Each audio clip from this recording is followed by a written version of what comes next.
Les additifs alimentaires, il en existe à peu près 330 autorisés sur le marché européen.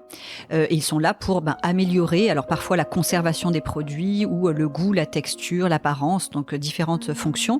Par contre, il y a des suspicions qui s'accumulent là ces dernières années, avec notamment des études chez l'animal, des études toxicologiques qui montrent des impacts de certains additifs, donc émulsifiants, édulcorants notamment, ou nitrites sur le microbiote intestinal, sur des risques parfois de cancer colorectal ou encore d'inflammation, de perturbation du métabolisme.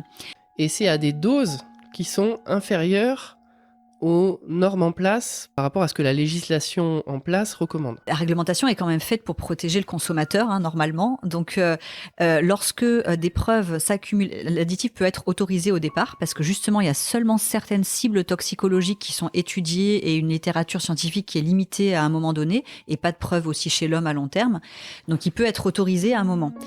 Par contre, si des preuves vraiment marquantes et reconnues par les expertises collectives comme étant marquantes s'accumulent. Ça a été le cas par exemple du dioxyde de titane, un additif nanoparticulaire qui était largement utilisé dans toutes les confiseries, les chewing-gums, les bonbons pelliculés. Eh bien, les études scientifiques ont conduit à sa suspension d'utilisation, d'abord en France et puis ensuite au niveau européen avec l'avis de l'EFSA qui dit que maintenant c'est plus un additif sûr pour la santé. Donc, si vraiment on montre ça, les processus sont faits pour qu'on puisse revenir en arrière et qu'il y ait une protection du consommateur. Mais du coup, c'est vrai que moi, en tant que consommateur, je trouve que c'est assez choquant de se dire qu'on a des substances comme ça qui montrent des effets délétères sur la santé et qui sont encore accessibles en vente libre dans le supermarché du coin.